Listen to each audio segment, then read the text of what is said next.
नमस्कार दोस्तों। चलिए आज भूली बिसरी बातों को एक बार फिर से याद कर लेते हैं। कुछ दिन पहले एक बुज़ुर्ग दोस्त मिले। बुज़ुर्ग मुझे किसी को कहने का हक़ नहीं है, मैं भी तो बुज़ुर्ग हो चुका हूँ। बहरहाल मैं उन्हें अपने से बड़ा मानता हूँ काफ़ी, और वो बुज़ुर्ग दोस्त मिले तो उनका ये कहना था कि बड़ा अच्छा लगता है जब हमारे यहाँ झंग क्षेत्र, पाकिस्तान का क्षेत्र है झंग और मघियाना, झंग मघियाना उसका एक ही नाम पड़ता है।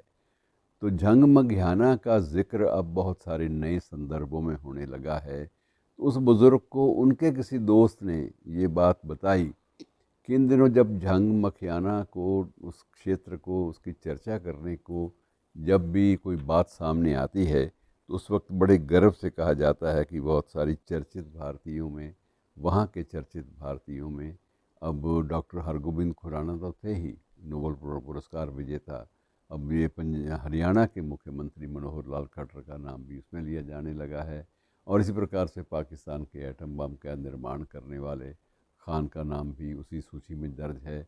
मतलब बहुत सारी बड़ी बड़ी शख्सियतें जिनका ज़िक्र झंग मघियाना के मूल निवासी या मूल वहाँ की बुज़ुर्गों की जो पीढ़ी है उसके वंशज होने के नाते किया जा रहा है। ये एक अच्छी बात है कि हम किसी बहाने से किसी शहर को याद कर लेते हैं। आज भी पाकपटन को याद कर लेते हैं तो बाबा फरीद की याद उससे जुड़ी हुई लगती है। और ऐसे ही बहुत सारे पात्र, बहुत सारे विशेष रूप से ऐसे उल्लेख हमारे सामने आते हैं जो सुखद लगता है कि हम इतिहास को काट कर तो नहीं फेंक पा रहे। हम कैसे काटेंगे?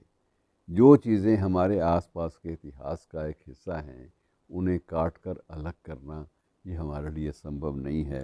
हमारे संबंधों में कोई जुड़ाव हो सकते हैं, कड़वाहटें हो सकती हैं, तनाव हो सकता है, लेकिन इतिहास तनावों के बावजूद, टकराहटों के बावजूद और इन सारी कड़वी घटनाओं के बावजूद भी अपने रास्ते पर बाकायदा चलता रहता है। मित्रों, ये झंग मघियाना में बड़ा दिलचस्प मामला है कि ये दो अलग अलग कस्बे थे, एक झंग एक मघियाना, और बीच में दोनों के लगभग 3 किलोमीटर का फासला था एक वक्त में। लेकिन 3 किलोमीटर के फासले के बाद अब हुआ ये कि धीरे धीरे ज्यों ज्यों आबादी बढ़ने लगी त्यों त्यों ये हुआ कि दोनों क्षेत्रों के बीच में कोई भी अंतर नहीं रहा, और आबादियाँ, खाली जगह जो 3.2 किलोमीटर की थी वहाँ पर भी आबादियाँ हो गई। इस सारे क्षेत्र को अब झंग मघियाना के नाम से पुकारा जाने लगा, क्योंकि वहाँ पर नगर पालिका भी एक ही है जो झंग का भी देखती है हाल चाल, मघियाना का भी देखती है।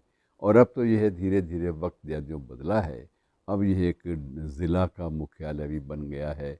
और झंग जो है वो भी एक तहसील है, मघियाना भी एक तहसील है।